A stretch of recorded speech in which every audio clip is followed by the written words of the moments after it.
Hello everyone, hope you're doing well. This is Raman. Welcome back to your own YouTube channel Perfect Education the SUA. Here I am going to share the question paper that has come in the recent IELTS listening test. Please guys, practice daily to achieve your desired band score in your actual IELTS exam. Don't forget to hit the like and subscribe button for more upcoming updates. Part 1. You will hear a man arranging to get a telephone connection. First, you have some time to look at questions 1 to 4.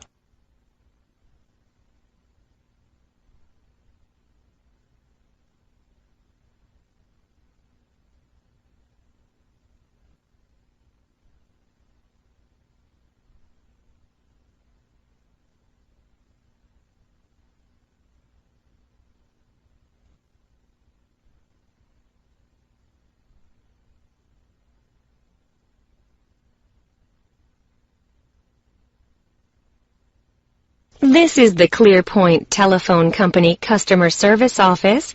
My name is Ms. Jones. How may I help you? Yes, I'm moving and I'd like to arrange to have a phone line installed. Of course. Let me get some information from you first.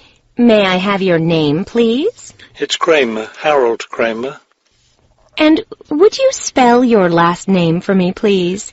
Kramer. M-E-R. Got it. Okay. Could I have the address where you'd like to have the telephone connected? That would be number 58, Fulton Avenue, apartment 12. Is that a business or a residence? A residence. It's my new home address. Then the type of phone service you want is residential, not business? Yes, it's for my home. All right, fine. Now, let me get your employment information. Who is your current employer? I work at the Wrightsville Medical Group. Then your occupation is doctor? No, I work for the doctors. I'm the office manager. Before you hear the rest of the conversation, you have some time to look at questions 5 to 10.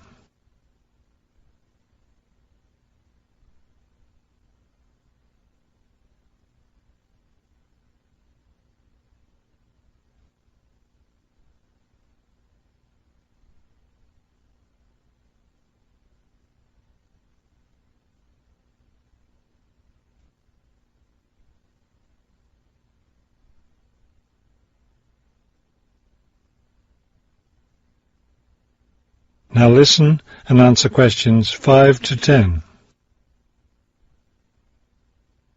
Okay. And could I have your work phone number? It's 637-555-9014. 9014. Great. Just one more thing. I need to know how long you've been at your current job. I've been working there for quite a while now. Let me see. 9, that's right, 9 years. Okay, good. You've been there long enough, so I don't need to ask about any other work history. Now, in addition to our basic phone service, we have several special services available. Could you explain them to me? Most customers opt for unlimited long-distance service. It really saves you money if you make a lot of long-distance calls. That sounds like a good idea. Then I'll put you down for long-distance service. Another popular service is voicemail. Voicemail takes all your messages electronically, and all it takes is one simple phone call to retrieve them. Voicemail. No, I don't think so. I have an answering machine to take my messages. It's old, but it still works fine. We also provide internet service if you're interested in that. I am. Please put me down for internet as well as phone service. Right. Okay, I think we're almost finished. I just need to schedule a time for the technician to go to your apartment and do the installation. Let me see. What about next Tuesday? Would that work for you? No, not Tuesday. I'll be at a conference all day. Wednesday would work, though. I'm afraid I won't have any technicians in your area on Wednesday. I could send someone on Friday. That would be fine. What time of day works best for you, morning or afternoon? Morning would be best. All right then, it's on the schedule. Do you have any questions? No, I don't think so. Thank you for calling ClearPoint. That is the end of part 1. You now have half a minute to check your answers.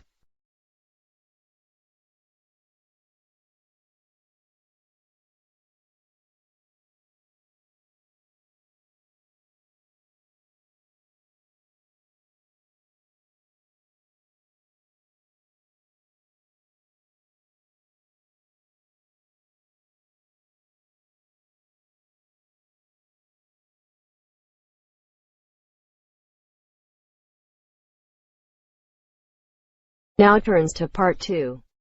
You will hear a radio interview about an upcoming fair. First, you have some time to look at questions 11 to 14.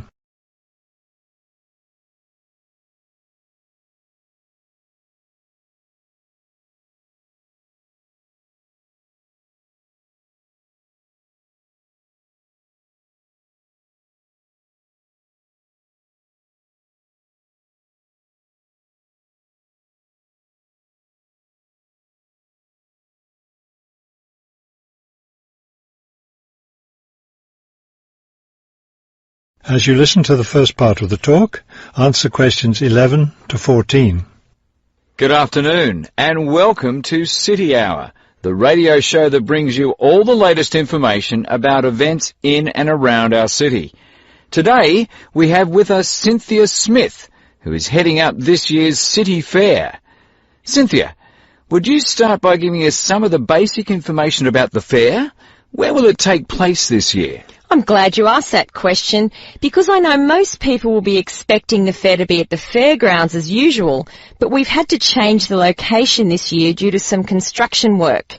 You know, they're building the new high school in that neighbourhood and they've been using the fairgrounds as a place to store construction materials. So we've moved the fair to City Park, which I think is a wonderful location. Yes, that will be a great place for the fair. I understand that the fair begins on Friday morning with a special opening event. Actually, it won't begin until that evening, but you're right about the special event. Traditionally, we've begun with a parade, but this year our opening event will be a special dance performance.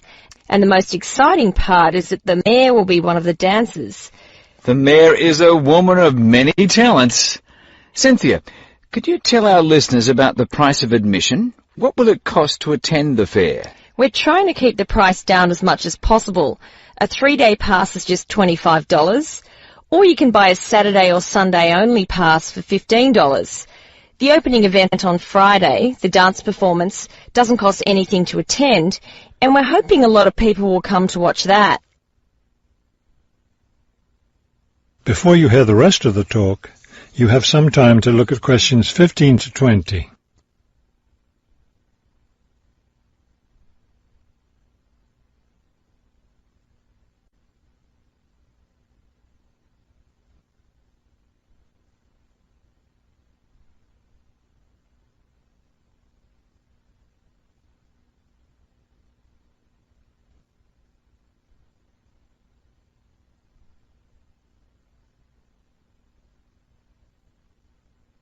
Now listen and answer questions 15 to 20. Could you tell us about some of the events planned for Saturday and Sunday, the main days of the fair? We have a lot of exciting things planned. There are a number of events especially for children, including a clown show on Saturday afternoon. On Saturday evening, we've got an event that can be enjoyed by the whole family, a concert by the lake. I'm sure that will be a popular event. Is there anything special planned for Sunday? Yes, a really fun event, and we hope a lot of people will participate. There'll be a singing contest in the afternoon. It's open to everyone at no charge. It doesn't matter whether you're an experienced singer or not.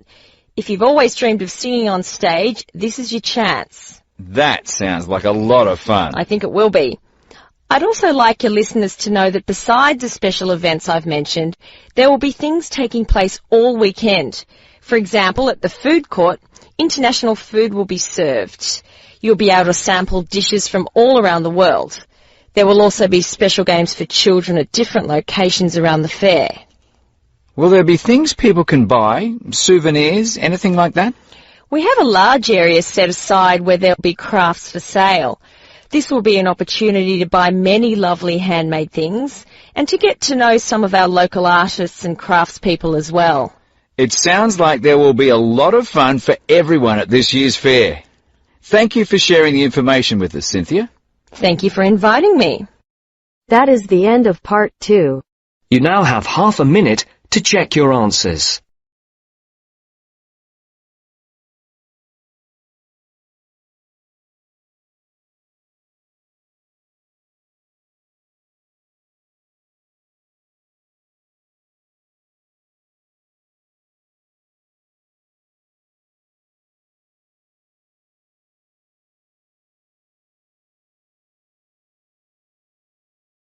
Now turns to part 3.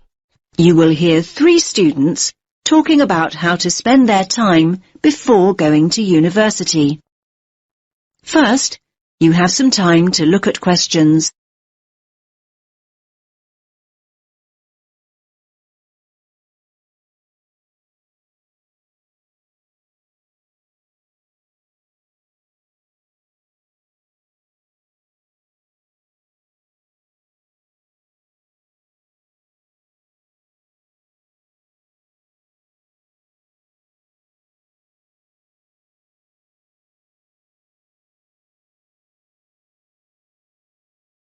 Listen carefully to the first part of the discussion and answer questions. What's that you're reading, Matt? Oh, hi Tara. It's an article about taking a gap year before going to university. Is that what you're thinking of doing then? Well, I hadn't really considered it as an option, but reading this has got me thinking. I'm looking forward to starting at uni, but I wouldn't mind a bit of time to myself first. Hi guys.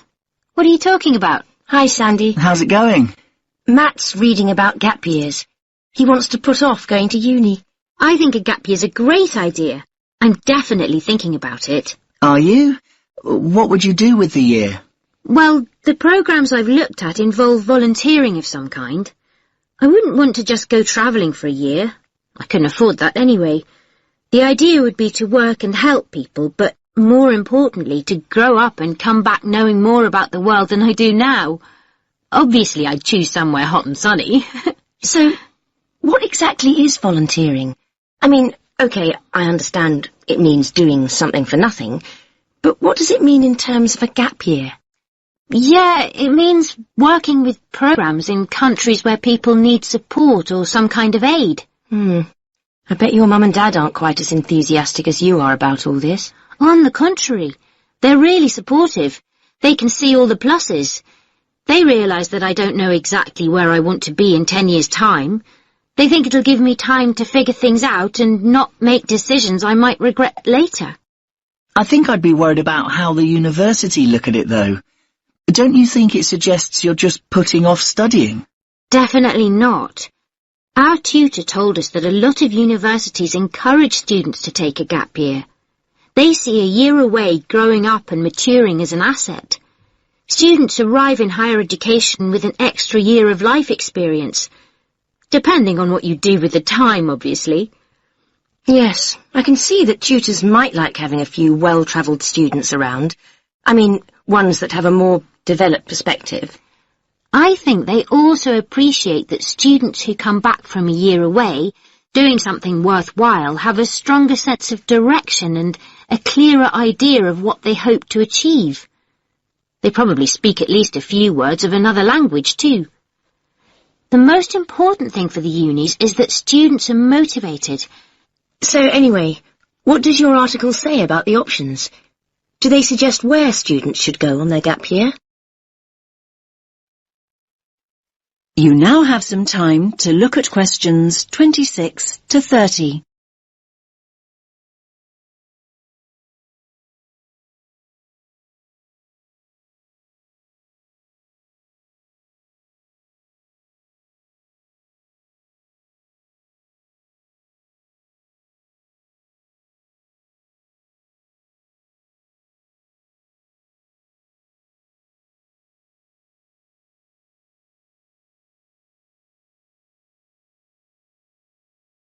Now listen to the rest of the discussion and answer questions 26 to 30. Well, apparently, Australia's the country where the highest percentage of students take a gap year, and it's the most popular destination for gap year students from other countries as well as Britain. I like the sound of a year in Australia. They say here that there are 3 main attractions. The abundance of great coast, beautiful beaches, learn to surf, all that stuff. Then there's the amount of time you can spend enjoying outdoor activities, like hiking and loads of sports. And thirdly, the cosmopolitan cities, especially Sydney, which apparently is awesome. It's a great country for young people because there's so much to do. Loads of adventure, and sunshine, obviously. Sounds good to me. Unfortunately, it says here the cost of getting there in the first place can be prohibitive. However you make your way there, it's expensive. Unless the bank of mum and dad help out, that is. Then, look, they also mention various places in Africa, but they single out Ghana. Students can get involved with the construction of new schools or teaching the kids that are already in them. That does sound really rewarding and interesting, I have to say. I guess there's a huge sense of achievement with something like that, and you get fantastic life experience from living in another culture. I think you pick up some real practical skills too. Skills you can bring back with you. Another place I really like the sound of is Nepal. What's the attraction there? Most of the volunteering involves teaching again, and it's that sense of achievement that people are after. They also say, let me read it, students are attracted by the simplicity of daily existence. I think they mean you have to spend a year without your computer and all the rest of it. It's all about going back to basics. So where do people stay? They live on farms or in mountain retreats. I'm not so sure I could manage that. I don't mind hard work, but I like a hot shower at the end of the day. Yeah, I imagine the food's not great either. They do actually say here that one of the things volunteers miss is good food choices. Anyway, there are plenty of other options. Why don't you read the rest of the... That is the end of part 3. You now have half a minute to check your answers.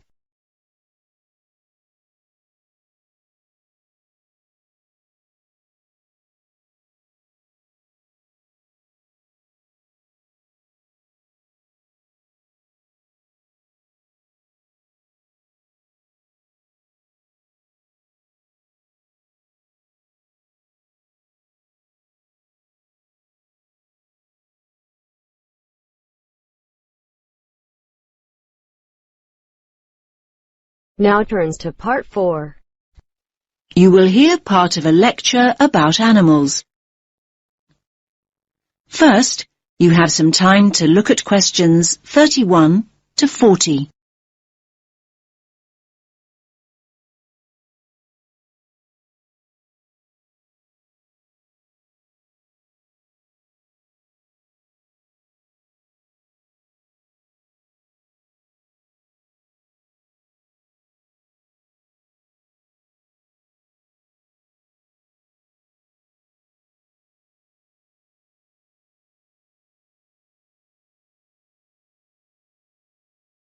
Listen carefully to the lecture and answer questions 31 to 40. In today's lecture, I'm going to talk about avoiding predation. What does that mean, I hear you say? Well, you probably know the word predator. I'm sure you've all seen Predator the movie. Well, a predator is any animal that hunts and kills another animal. That animal, and I was going to say that smaller animal, but it's not always the case, is the prey. An owl, for example, is a predator, and a mouse is its prey. A lion is a predator, and a much bigger animal, a buffalo, for example, is its prey. So when I say avoiding predation, what I mean is not being caught and eaten.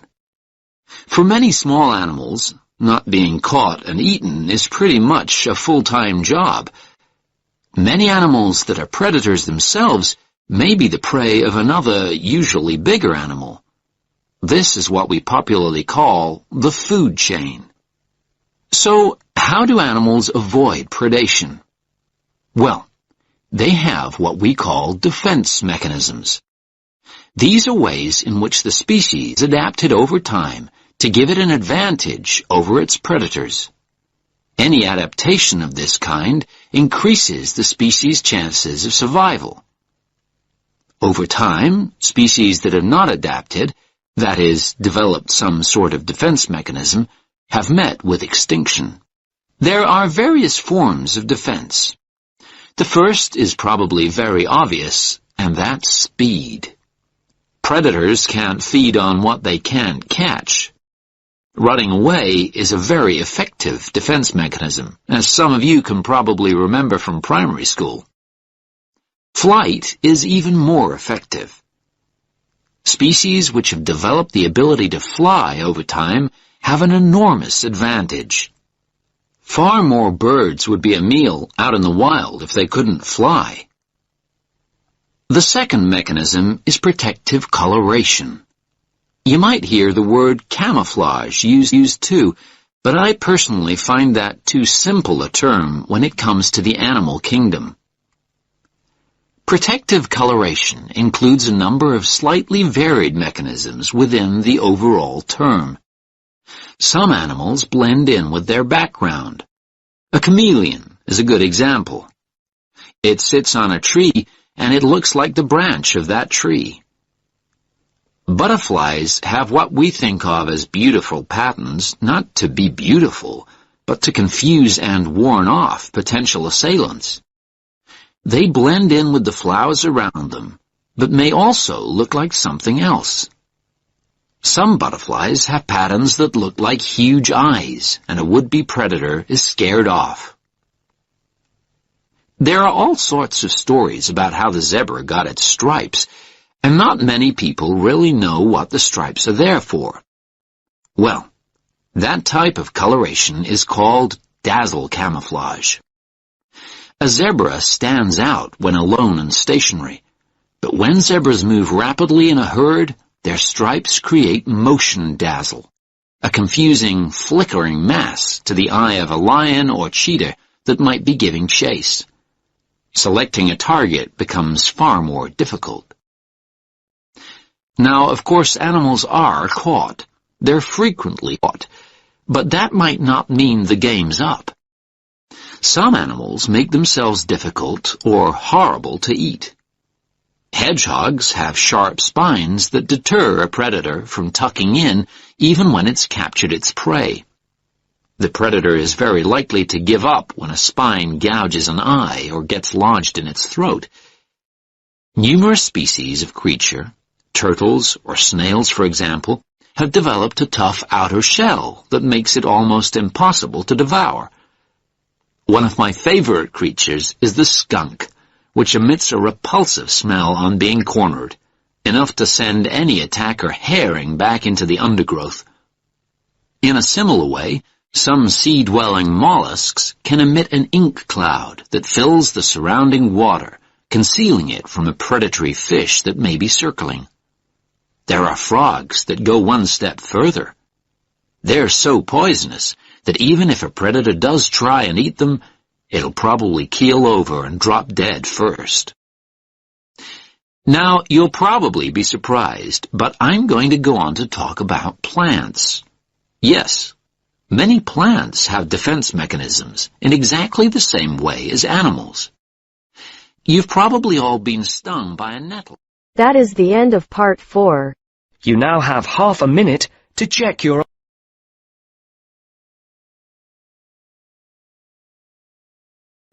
So guys, don't forget to subscribe and share my YouTube and Facebook page, Perfect Education Desua, for more upcoming updates. Now please mention your score in comment section. That's all for the day. Take a very good care of yourself. God bless you all.